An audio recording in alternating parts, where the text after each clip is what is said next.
Assalamualaikum warahmatullahi wabarakatuh. Eh, Selamat berjumpa kembali adik-adik sekalian. Beberapa pekan yang lalu kita sudah membahas beberapa besaran-besaran yang paling penting di dalam fisika. Kalau boleh saya katakan, besaran-besaran yang kita pelajari itu merupakan sebuah besaran fundamental dari fisika tersebut, di mana yang kita sudah pelajari itu ada tiga, yaitu adalah satu, percepatan, dua adalah gaya, di mana gaya saya sering menyebutnya sebagai kekuatan, dan berikutnya adalah energi dan usaha. Ini yang sangat populer sekali di dalam pelajaran-pelajaran fisika. Selalu kita berkenalan dengan persoalan percepatan, gaya, energi, dan usaha. Dan ada satu sebenarnya besaran yang sangat-sangat penting yang menunjukkan sebuah besaran dinamis. Jadi kita menyebutnya sebagai besaran dinamis, yaitu yang kita sebut adalah momentum.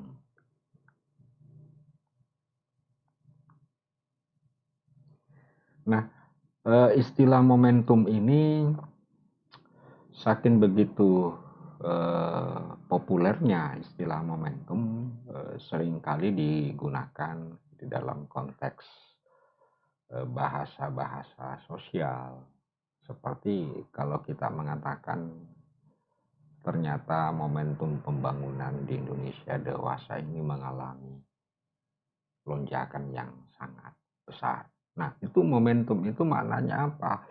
Maknanya artinya adalah ada sebuah dinamika. Jadi ada sebuah dinamika, istilahnya dinamis. Itulah sebabnya momentum itu biasa disebut sebagai salah satu inti daripada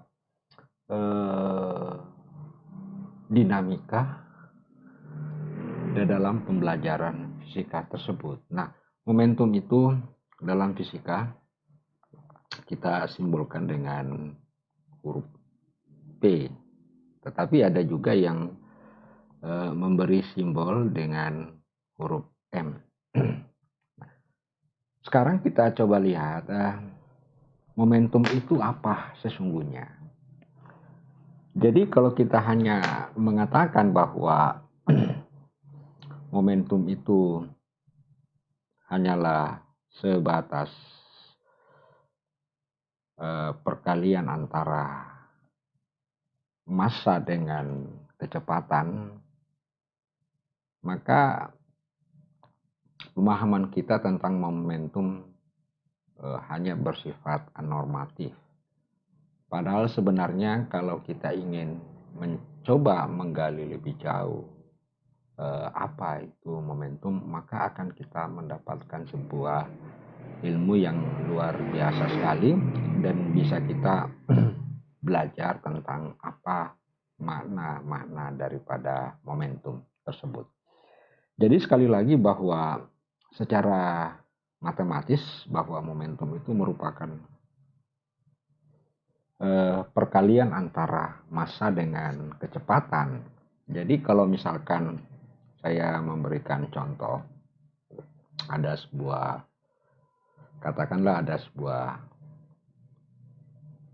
kita sebutnya sebagai katakanlah kendaraan atau apalah, memiliki kecepatan misalkan 10 meter per second. Kemudian dia memiliki massa katakanlah sebesar 500 kg. Jadi massa yang 500 kg ini bergerak dengan kecepatan 10 meter per second, itu menunjukkan bahwa dia memiliki besarnya momentumnya itu adalah Kalau dikalikan massa dikali dengan kecepatan berarti 500 kita kalikan dengan 10 sama dengan 5000 ya, kilogram meter per second. Nah, 5000 kilogram meter per second sebenarnya kalau kita ingin mengkaji berdasarkan dimensi yang kelihatan di sini, bisa kita tuliskan sebagai 5000 ya kilogram per second kemudian dikali dengan meter. Nah, ada hal yang unik di dalam momentum ini adalah kilogram per second. Perlu diingat bahwa salah satu ciri di dalam pembelajaran fisika bahwa semua besaran-besaran yang dibagi dengan waktu itu menunjukkan sebuah dinamika, sebuah gerakan. Saya memberi contoh sederhana, misalkan kecepatan, berarti jarak dibagi dengan waktu. Nah, jadi jarak dibagi dengan waktu. Nah, tentu kalau kita katakan dalam sistem satuannya adalah meter per second. Oke, kemudian kita lihat arus listrik adalah muatan dibagi dengan waktu. Juga dibagi di waktu, sehingga kita katakan kolom per second. Ya. Nah, kita lihat lagi daya. Daya adalah energi persatuan waktu atau usaha per waktu. Nah, joule dibagi dengan second. Nah, kita lihat lagi debit air volume dibagi dengan waktu. Berarti satuannya adalah meter kubik dibagi dengan waktu. Apa artinya? Artinya bahwa semua besaran-besaran yang dibagi dengan waktu itu menunjukkan ada sebuah gerakan. Ya. Karena kebetulan yang bergerak di sini adalah benda yang secara utuh, maka kita menyebutnya sebagai kecepatan. Karena yang mengalir di sini adalah muatan, jadi namanya muatan listrik yang mengalir dan seolah-olah membentuk sebuah rantai yang tidak terpisahkan, sehingga kita katakan arus listrik. Arus itu menunjukkan gerakan. Demikian pula halnya dengan daya. Daya itu artinya apa? Energi yang mengalir. Jadi energi yang mengalir itu disebut dengan daya. Jadi kalau kita memiliki daya sebesar 2000 watt, itu artinya apa? Dalam setiap detik mengalir energi sebesar 2000 joule. Nah, debit juga dikatakan debit, arus air, karena yang mengalir adalah muatan. Yang mengalir adalah volume air. Jadi kesimpulannya bahwa karakteristik di dalam fisika itu apabila besaran-besaran tersebut dibagi dengan waktu, itu menunjukkan adanya sebuah gerakan, menunjukkan sebuah adanya perpindahan, menunjukkan ada kecepatan, menunjukkan arus dan lain sebagainya. Dan ada lagi satu, D sama dengan massa persatuan waktu. Nah, ini disebut dengan apa? Kecepatan difusi. Massa, satuan daripada massa apa? Kilogram per second. Nah, ini kalau kita perhatikan pada persamaan ini memiliki kemiripan sebagai massa persatuan waktu. Jadi seolah-olah bahwa apabila ada sebuah benda yang bergerak, ya, memiliki massa memiliki massa 500 kg, kemudian memiliki kecepatan 10 meter per second, itu sama saja artinya apa? Dia bergerak dengan massanya itu sebesar 5000 kg per second sepanjang 1 meter. Jadi sepanjang 1 meter, jadi kecepatannya sepanjang, jadi kecepatan massa itu sebesar 1 meter. Nah, baik, kita kembali kepada persoalan semula. Kita membahas aspek momentum dan nanti kita akan melihat hubungannya dengan kilogram per second supaya kita bisa memaknai apa itu momentum. Karena terus terang selama ini pembelajaran fisika lebih mengandalkan pada aspek normatif, hanya pengenalan rumus, setelah ada rumus terus diberikan contoh soal, terus diselesaikan. Dan itu kan penafsiran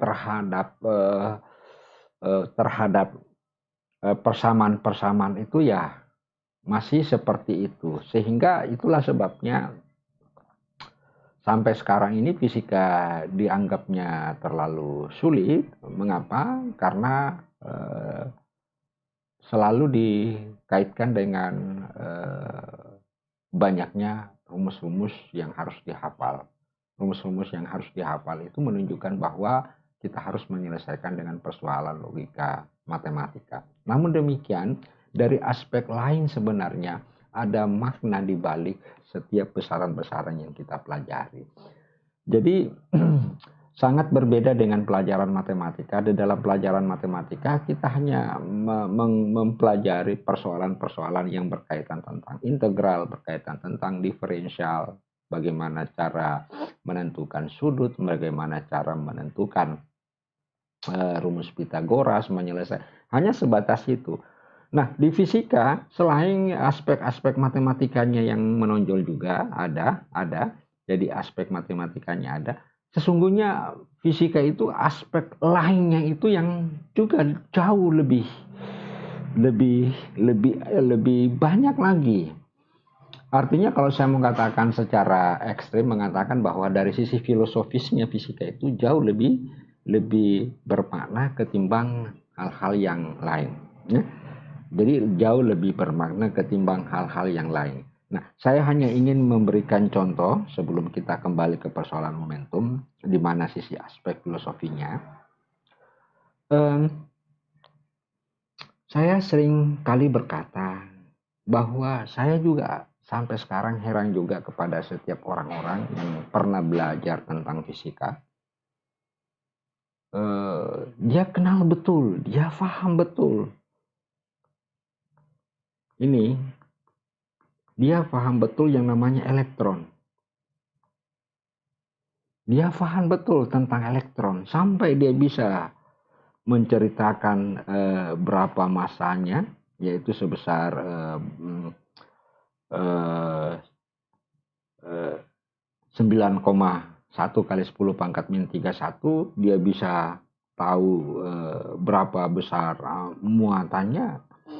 Dia ya sampai dia bisa juga tahu tentang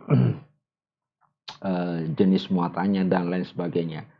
Pokoknya elektron sangat-sangat familiar sekali di kepala kita, sampai elektron dikaitkan tentang persoalan listrik dan lain sebagainya. Tetapi kalau saya mau bertanya,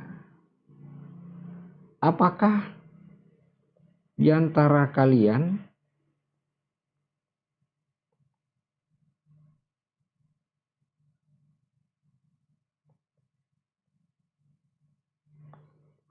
sudah pernah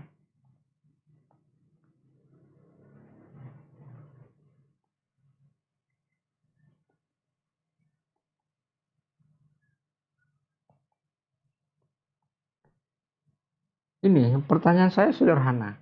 Apakah kita sudah pernah melihat elektron sampai kita mencoba menggambarkan elektron itu seperti bulatan, kemudian ada tanda, sehingga kalau diberi tanda kecepatan, ini kecepatan elektron? Artinya apa? Saya mau ingin mengatakan kepada kalian semua bahwa kalian ini aneh. Mengapa saya katakan aneh? Sesuatu yang tidak pernah kita lihat, jangankan dilihat, dirasakannya pun tidak, dicium juga baunya tidak tahu, dan lain sebagainya. Kok tiba-tiba kita bisa memprediksi, kita bisa menggambarkan, kita bisa menggambarkan tentang elektron, padahal elektron itu adalah sesuatu yang kita tidak tahu, sesuatu yang kita tidak bisa lihat dengan mata kepala kita. Kita bisa menentukan masanya, kita bisa menentukan muatannya, kita bisa menentukan bagaimana kedudukannya terhadap atom yang mengelilingi inti dan lain sebagainya. Sesuatu yang tidak kita pahami, sesuatu yang kita tidak lihat, kita bisa menggambarkan sedetail-detailnya seperti itu. Maka dari sisi filosofinya, saya ingin mengatakan, kalau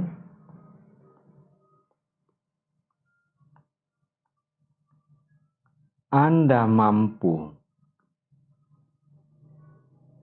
ya, kalau Anda mampu meyakini karena persoalan mengapa saya katakan meyakini, karena kita bisa menggambarkan muatannya dan lain sebagainya, masanya dan lain sebagainya, energinya. Jadi kalau Anda mampu meyakini ada elektron, ya, padahal Anda tak melihatnya, ya. Jadi kalau Anda mampu meyakini ada elektron padahal Anda tak melihatnya, mengapa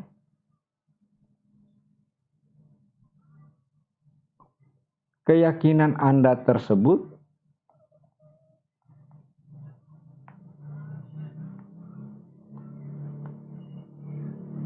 sungguh kuat terhadap elektron?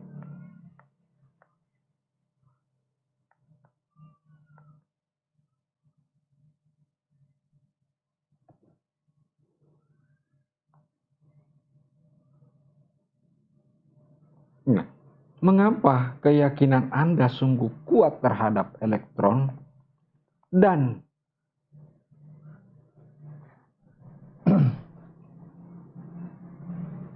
bagaimana keyakinan Anda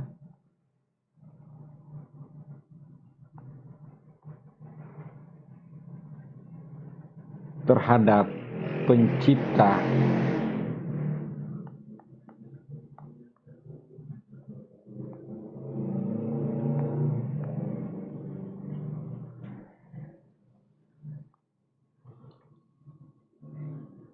apa yang saya mau katakan? Bahwa ternyata fisika banyak memberikan kita ilmu yang luar biasa. Saya ingin mengatakan, kalau kita meyakini adanya elektron, di mana elektron kita tidak bisa lihat, tidak bisa kita pegang, kita tidak bisa cium, kita tidak bisa raba dan lain sebagainya, tetapi kita meyakini bahwa elektron ada. Kalau kita meyakini elektron ada, mengapa yang menciptakan elektron itu keyakinan kita terlalu rendah dibandingkan keyakinan kita yang cukup kuat terhadap keberadaan elektron? Maka ini yang saya mau katakan, bahwa pelajaran fisika itu banyak hal yang bisa dipetik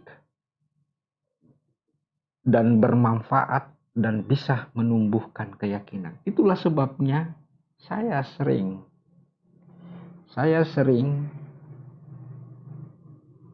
mengatakan di hadapan para mahasiswa program S1 bahwa sesungguhnya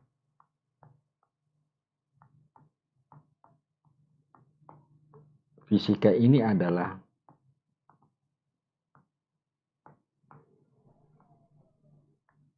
ilmu gaib.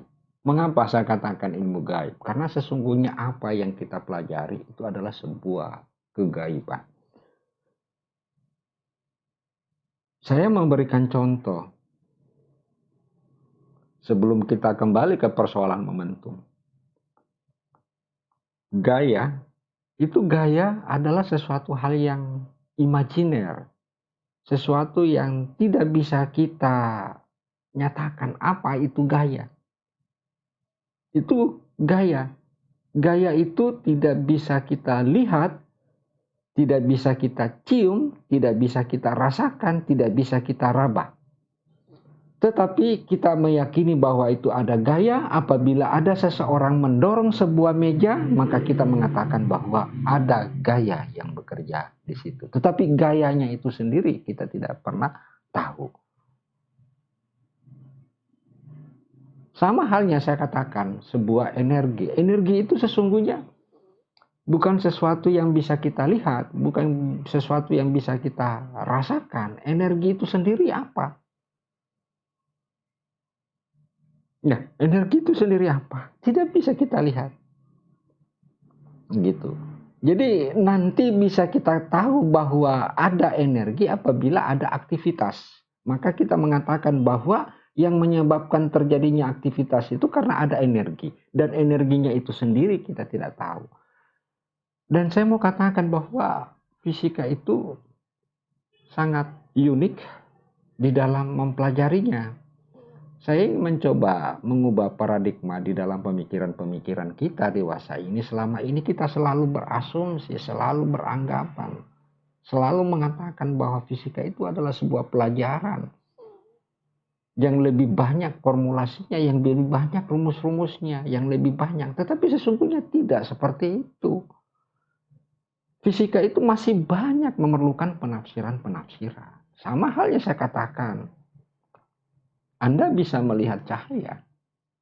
Tidak bisa kita lihat cahaya. Cahaya itu tidak bisa kita lihat. Cahaya itu bisa kita lihat. Mengapa? Karena ada partikel-partikel udara yang mencoba menangkap, menyerap partikel-partikel udara, menyerap cahaya tersebut sehingga kelihatan bercahaya. Makanya di dalam ruang angkasa antara bumi dengan matahari, dalam ruang hampa tersebut karena tidak ada partikel-partikel, maka gelap di situ.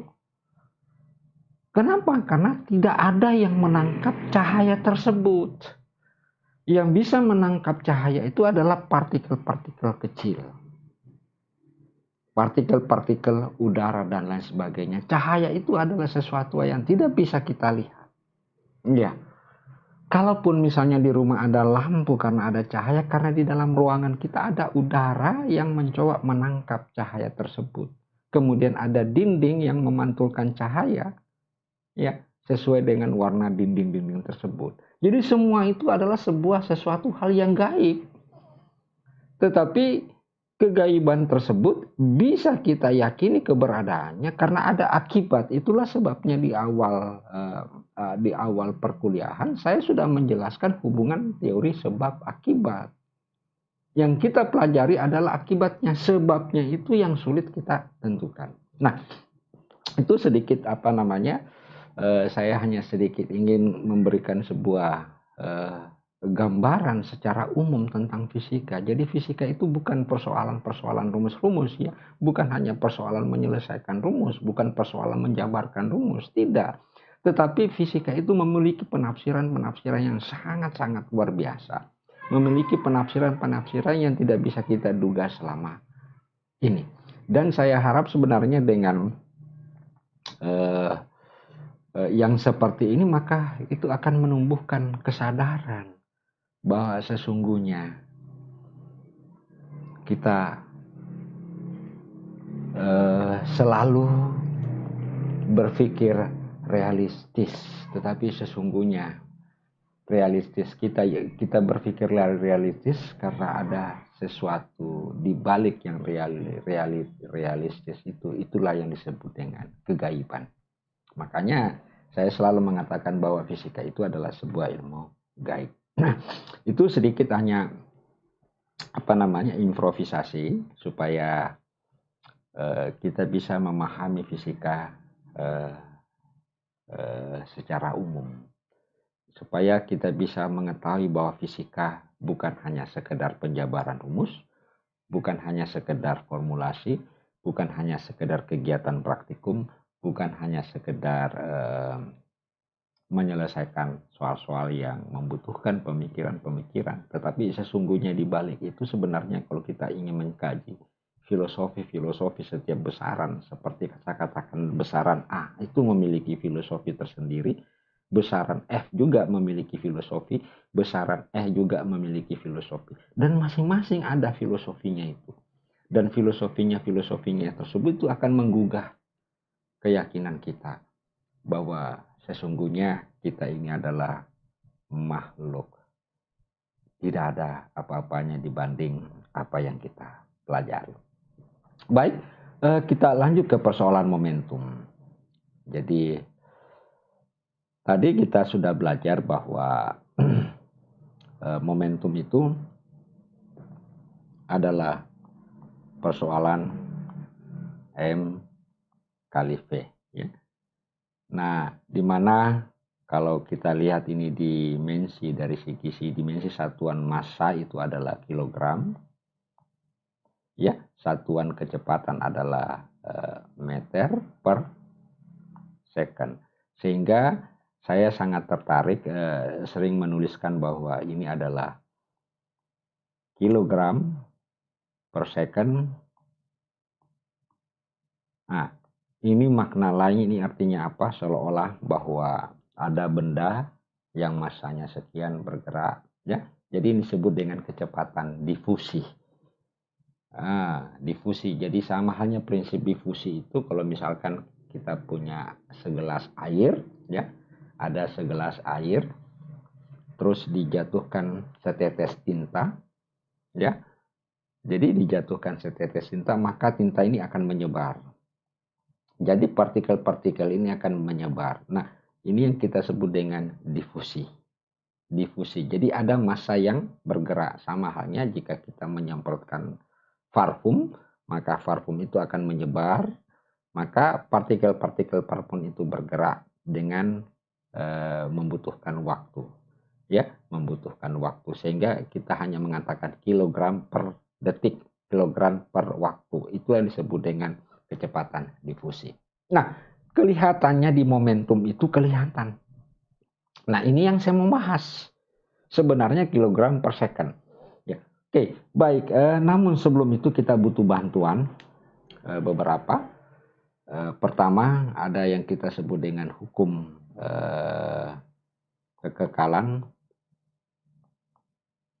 Nah, ini tidak apa-apa, kita tuliskan hukum kekekalan momentum itu adalah massa menyatakan bahwa jumlah momentum sebelum tumbukan, ya, ini sebelum tumbukan itu sama dengan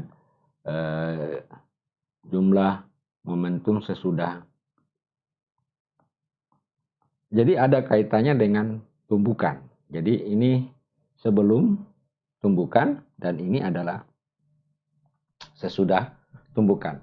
Nah, rumus lain yang kita butuhkan adalah E. Jadi E apa namanya? Koefisien restitusi, ya, E min V2 aksen per V1 aksen per V2 dikurang V1. Nah, kita mencoba menggunakan kedua rumus ini untuk memahami lebih jauh apa itu sebenarnya momentum. Karena selama ini kita hanya selalu mengatakan bahwa momentum itu adalah massa dikali kecepatan. Ya sudah, selesai sudah persoalan. Kita tidak pernah membahas lebih detail apa sesungguhnya itu momentum.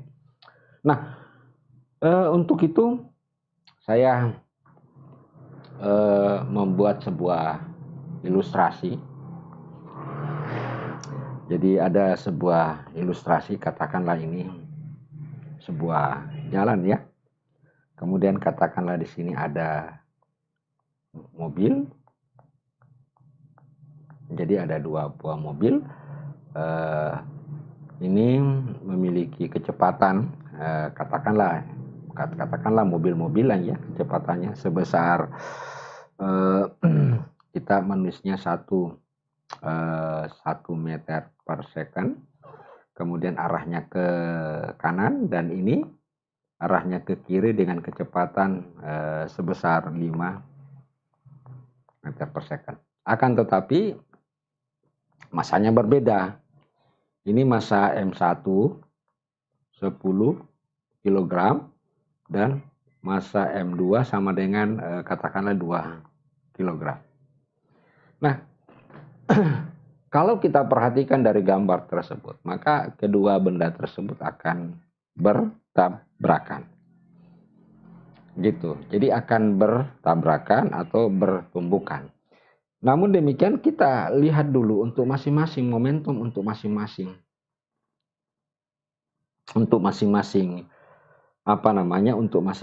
benda, katakanlah momentum P1 itu adalah M1 dikali V1, berarti 1 dikali 10 sama dengan 10 kg ya, per second meter. Oke, ini momentumnya. Nah, kita lihat lagi momentum untuk benda kedua adalah M2 dikali V2. Ya, ini sama dengan berapa? 2 kali 5. Ya, M kali 2 berarti 2 kali sama dengan 10. Nah, kelihatannya momentumnya sama. Ya, jadi momentum kedua benda memiliki nilai yang sama. Hanya arahnya yang berbeda. Ada V1 arahnya ke kanan, V2 arahnya ke kiri, dan ingat bahwa momentum adalah sebuah besaran vektor. Nah, katakanlah terjadi tumbukan. Ya, maka terjadi tumbukan. Jadi ini sudah terjadi tumbukan.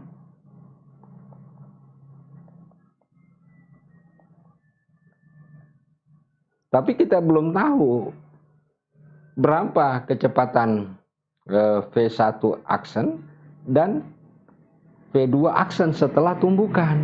Kita tidak tahu. Nah, oleh karena itu kita coba gunakan persamaan-persamaan. Yang pertama, hukum kekekalan momentum tadi, ya. Jadi momentum sebelum tumbukan, ini akan sebelum tumbukan V1 ditambah P2, ya. Ini adalah momentum, jumlah momentum sebelum tumbukan adalah 10 ditambah 10 sama dengan 20. Oke. Kemudian momentum sesudah tumbukan adalah M1 kali V1 aksen ditambah M2 dikali V2 aksen. Nah, 20 M1 ini kan tadi sama dengan 10 V1 aksen, M2 sama dengan 2 kali. Iya, betul ya. Karena masanya ini adalah 2 kg. Oke, ini sama dengan 2 kg dan M1 10 kg. Ya. Nah, ini. Nah, kita simpan dulu sebagai persamaan pertama. Nah, kita ingin menentukan V1 aksen dan V2 aksen, di mana V1 aksen dan V2 aksen adalah kecepatan sesudah terjadinya tumbukan. Nah, tentu kita gunakan rumus koefisien tumbukan sama dengan V2 aksen dikurang V1 aksen per V2 dikurang V1. Nah, kita lihat tadi V2 arahnya kemana? Nah, ini V2. V2 arahnya ke kiri. Nah, kita sudah sepakat bahwa semua gerakan arah-arah yang ke kiri bernilai negatif dan M1 yang arahnya ke kanan bernilai positif. Berarti V2 sama dengan min 5, V1 sama dengan plus 1. Ya. Nah, kita anggap terjadi tumbukan sempurna, lenting sempurna, sehingga nilainya sama dengan 1. Min V2 aksen dikurang V1 aksen. V2 sama dengan minus 5 karena arah ke kiri, kurang V1 arah ke kanan, ya tetap plus sama dengan min 1. Sehingga dari sini kita bisa dapatkan karena min 1, ini min berarti plus ya, min plus berarti sama dengan 6 V2 aksen dikurang V1 aksen, ini adalah persamaan 2. Nah, antara persamaan 1 dan persamaan 2 tentu kita akan substitusi ya. Kita akan substitusi. Tentu sebelumnya saya tuliskan dulu ini 2 V2 aksen ditambah 10 V1 sama dengan 20. Nah, tentu saya sederhanakan dulu. Berarti saya bagi 2 ini sehingga saya dapatkan di sini. Kalau ini saya bagi dengan atau saya kali dengan 1/2 ya. Ruas kiri, ruas kanan, maka ini tersisa adalah V2 aksen ditambah 5 V1 aksen ya. 20 bagi 2 sama dengan 10. Kita coba substitusikan dengan ini. Kita gabung ya. Ini sama dengan 6. Nah, V1 aksennya jadi V2 aksen kurang V1 aksen sama dengan 6. Nah, supaya V2 aksennya hilang, maka ini kita perkurangkan. Sehingga V2 V1 aksen dikurang, ini kurang sama dengan 6 V1 aksen. Ini 10 kurang 6 sama dengan 4. Sehingga kita dapatkan V1 aksen sama dengan berapa? 2/3. Oke. Nah, kemudian setelah itu kita masukkan 2/3 ini ke salah satu persamaan. Bisa di sini ya. Nah, kita masukkan di sini saja. Jadi sehingga kita dapatkan V2 aksen dikurang V1. Berarti V1 aksen sama dengan 2/3 meter per second ya. Sama dengan 6. Sehingga V2 aksen sama dengan 6 ditambah 2/3. Ini dibagi nah, ini dikali 3, 18. Berarti sama dengan 20/3 meter per second. Nah, ini dia. Oke. Jadi V1 aksen kita sudah dapatkan sebesar 2/3. Kemudian V2 aksen kita sudah dapatkan 20/3. Nah, kemudian saya akan mengumpulkan kedua jenis kecepatan ini dengan kecepatan awalnya. Saya gambarkan ulang supaya kita bisa lihat sebenarnya apa itu momentum. Ini sebelum ya, kecepatannya tadi ini sama dengan 1 meter per second. Ini sama dengan 10 kilogram. Dan kemudian ini yang kedua arahnya ke sini. Kecepatannya ini sama dengan 5 meter per second. Kemudian ini sebesar 2 kilogram. Nah, sekarang setelah tumbukan, katakanlah ini bergerak. Jadi setelah tumbukan, V1 bergerak ke kanan dengan kecepatan V2 aksen sebesar ini tadi. Sebesar 20/3 ya. 20/3 meter per second. Dan kecepatan ini sama dengan menjadi V1 aksen itu sebesar berapa?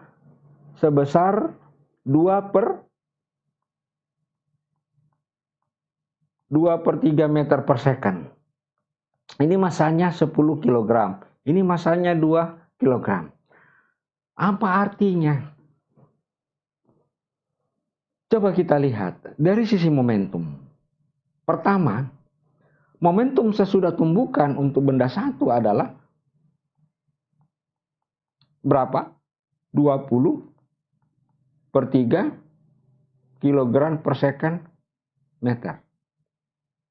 Ya, 20/3 kilogram per second. Karena V1 aksen dikali dengan masanya. Sedangkan V2 aksen arahnya ke kanan. Ini juga arahnya ke kanan. Tentu sama dengan massa dikali kecepatannya. Sama dengan 40/3 kilogram second. Nah, coba kita lihat apa yang terjadi. Ada satu pertanyaan yang ingin saya tanyakan. Mengapa benda kedua ini tiba-tiba mengalami pelonjakan, penambahan momentum. Sementara mobil yang di belakang ini mengalami pengurangan momentum. Padahal kalau kita melihat bahwa momentum awal keduanya adalah sama. Masing-masing sama adalah sebesar 10 kg second per meter. Ya, sama, yaitu 10 kg per second. Ya, masing-masing momentumnya sama. Justru pada saat dia bertabrakan, maka yang 10 kg momentumnya berkurang, ya, karena sudah menjadi 20 per 3 kilogram meter per second. 20 per 3 kilogram 20 per 3 kilogram meter per second itu kan kurang dari 10, berarti ada pengurangan momentum yang terjadi pada benda pertama, sementara ada penambahan momentum yang terjadi pada benda yang kedua. Padahal tadi kita melihat bahwa kedua momentum sama. Mungkin ada yang bertanya, mungkin energinya. Nah, coba kita cek lagi. Dari sisi energi. Kita lihat untuk energi kinetik yang pertama adalah 1/2 M1 kali V1 kuadrat.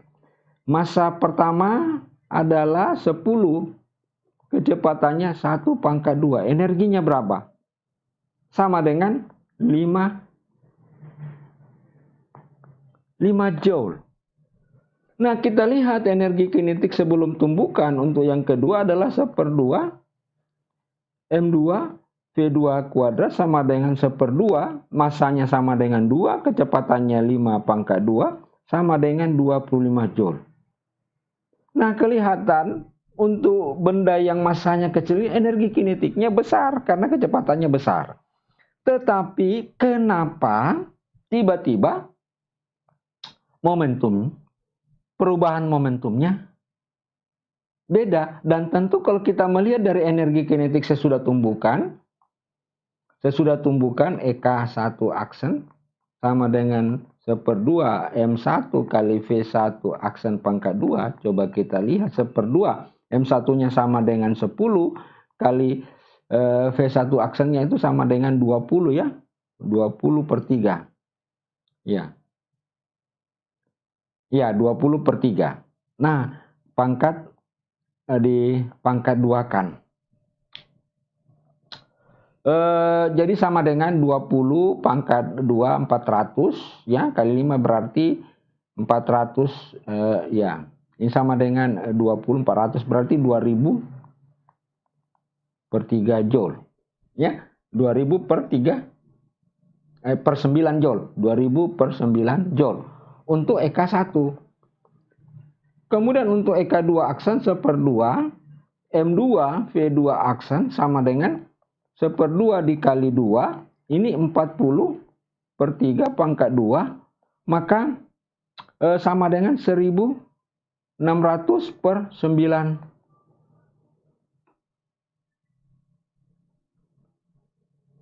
Ini 800 ya, bukan ini, karena 20 400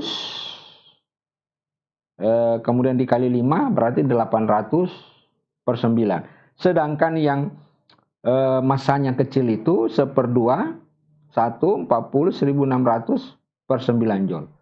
Dan ternyata energi kinetik benda kedua makin membesar.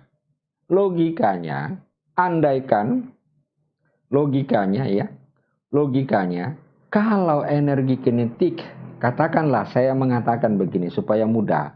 Katakanlah yang 10 kilogram ini adalah mobil bus. Sedangkan mobil ini adalah mobil katakanlah mobil Avanza. Jadi satu mobil bus besar, satu mobil Avanza. Ya, mobil Avanza bergerak dengan kecepatan 5 meter per second, mobil bus cuma 1 meter per second. Kalau kita lihat dari segi momentum, bahwa momentum dari bus yang besar ini dengan mobil Avanza itu sama, yaitu sebesar 10 joule awalnya.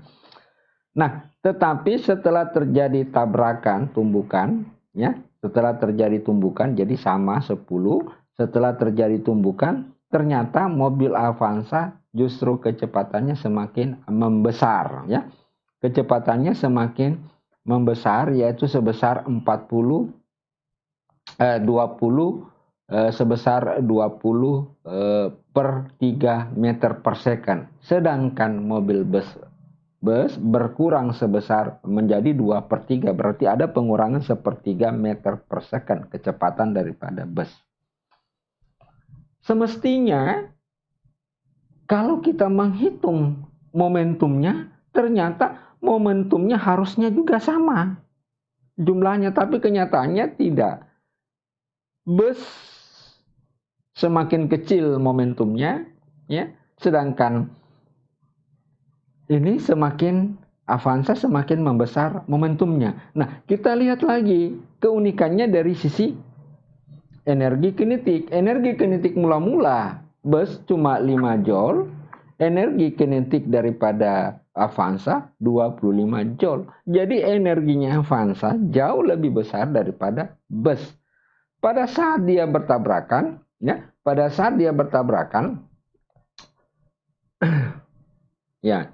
Jadi pada saat bertabrakan, masa 5 joule ya, oke, 5 joule ini sama dengan pada saat bertabrakan ini menjadi 800 joule. Maaf ya, ada kesalahan mungkin 810. Oke, betul. Ini 5, ini menjadi 20. Bukan 20 per 3, 2 per 3 ya. Sorry, ada kesalahan. Tadi kecepatan V1 adalah 2 per 3, makanya saya heran. Ini 2 per 3. Mana tadi? Jadi kecepatannya ini adalah 2 per 3. Berarti di sini joule-nya sama dengan 4 kali 5, 20 per 9. Jadi ini sama dengan, nggak usah hapus dulu ya. Nah, ini seharusnya ini jadi 20 per 9. Jadi energinya semakin berkurang. Sedangkan energi Avanza semakin meningkat. Artinya begini, logikanya energi kinetik Avanza jauh lebih besar. Jadi dia memiliki energi yang jauh lebih besar ketimbang energi kinetik bus. 1.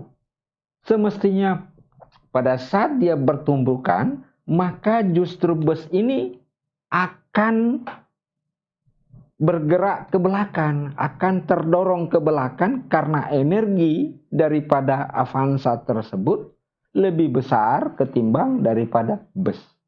Tapi kenyataannya, faktanya secara matematis, bus tersebut tidak terdorong ke belakang, justru malah tetap maju ke depan meskipun terjadi pengurangan kecepatan sebesar 1/3.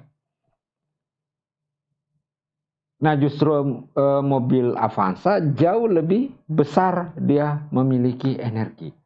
Nah, dari sini kita harus bisa memaknai bahwa sesungguhnya persoalan energi, sesungguhnya persoalan kekuatan, sesungguhnya persoalan momentum yang paling menentukan itu bukanlah kecepatannya, bukanlah energinya. Jadi sekali lagi, yang paling menentukan dalam hal ini, kalau saya mau mengatakan bahwa sesungguhnya momentum itu adalah sesuatu hal yang merusak, karena kalau dia dijatuhkan, itu akan merusak. Saya mau katakan bahwa bukan energi yang menentukan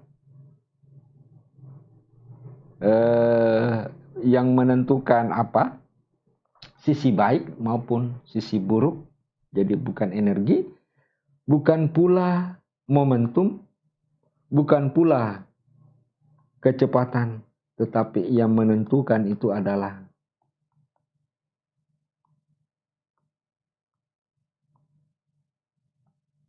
massa. Jadi yang menentukan itu sesungguhnya massa. Apa artinya? Apa artinya bahwa yang menentukan itu adalah massa? Energi, momentum, kecepatan itu adalah pemicu, trigger terhadap massa. Tetapi ukuran, jadi sama halnya tadi bahwa ukuran yang menentukan hancurnya seseorang ataupun utuhnya seseorang itu adalah massa. Kenapa?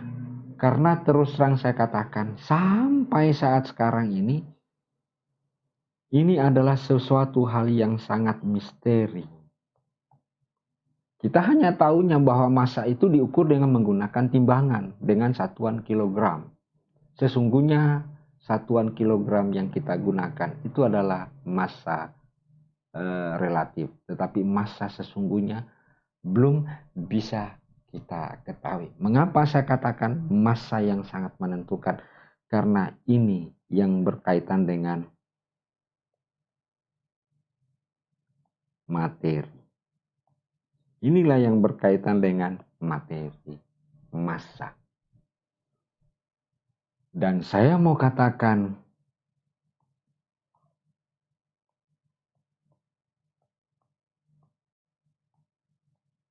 di akhir hidup, semua momentum, semua gaya, semua energi, semua apa, kita lepas semua. Yang tertinggal apa? Materi. Dan inilah yang harus masuk ke dalam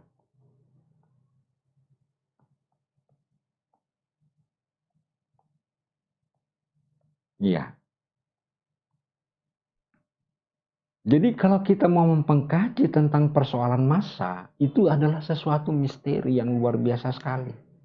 Selama ini kita hanya mengetahui bahwa berat badan saya 100, katakanlah berat badan saya 55 kg, berat badan saya 65 kg. Tahukah Anda bahwa apa makna 55 kg berat badan Anda? Apa makna 80 kg berat badan Anda?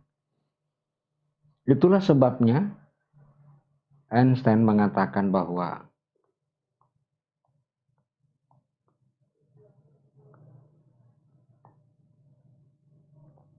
semua ini adalah sebuah konstanta.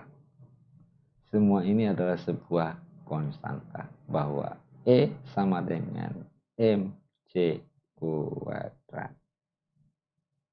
Nah, saya tidak ingin terlalu saya hanya ingin memberikan semacam bahan renungan, bahan diskusi. Jangan sampai kita belajar fisika ini sudah menyatakan bahwa kita sudah tahu semua. Sesungguhnya apa yang kita pelajari di fisika selama ini, sejak mulai dari bangku SMP, SD, SMP sampai SMA, bahkan sampai perguruan tinggi, kita masih berada di kulit-kulitnya, belum berada di dalamnya. Sesungguhnya pembelajaran fisika, jika kita tinjau berdasarkan daripada aspek yang lain, itu hal yang sangat menarik. Dan satu-satunya materi yang bisa saya katakan tadi bahwa percepatan itu adalah sebuah imajiner, sebuah kegaiban, energi itu adalah sebuah kegaiban, gaya itu adalah sebuah kegaiban, momentum itu adalah sebuah kegaiban. Jadi gaya nanti bisa kita ketahui itu adalah sebuah gaya apabila kita sudah mendorong sebuah meja, maka kita akan mengatakan itu adalah gaya. Dari adanya gaya, maka kita sudah bisa mengatakan bahwa dia muncul percepatan, karena informasi itu kita dapatkan dari F sama dengan M kali A. Tetapi gaya itu sendiri apa? Dan satu-satunya besaran yang bisa kita, yang diberitahukan, yang bisa diinformasikan kepada kita, tetapi itu pun masih sangat sedikit, adalah persoalan massa. Persoalan massa. Kalau kita sudah bicara tentang persoalan massa, maka massa itu menempati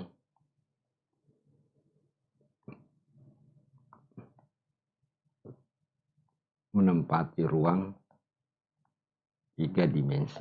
Ya, ada panjang, ada lebar, ada tinggi. Jadi massa itu harus menempati ruang.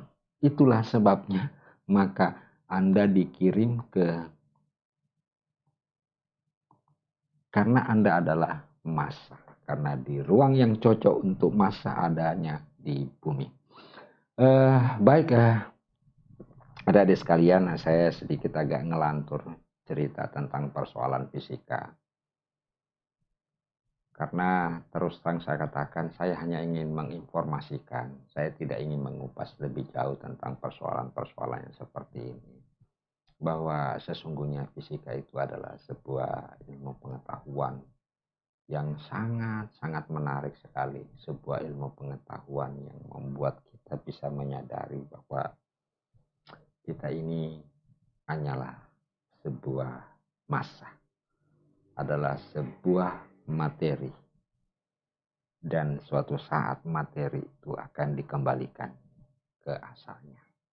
Demikian penjelasan singkat tentang perkuliahan kita hari ini, dan saya sangat-sangat berharap bahwa marilah kita di dalam belajar, apapun yang kita pelajari, senantiasa kita gunakan akal pikiran kita. Marilah kita selalu mempertanyakan diri kita, mengapa ya seperti itu, mengapa tidak seperti ini. Mungkin dari pertanyaan-pertanyaan itu akan melahirkan sebuah motivasi yang kuat untuk bisa kita mengkaji, walaupun kebenaran itu tidak pernah kita temukan, kecuali kalau diberitahu yang maha pemilik kebenaran. Baik, demikian penjelasan tentang fisika umum yang betul-betul saya akan mengupasnya secara umum dari tinjauan aspek sosial dan lain sebagainya. Dan semoga penjelasan ini memberikan manfaat, dan saya akhiri sekian. Wassalamualaikum warahmatullahi wabarakatuh.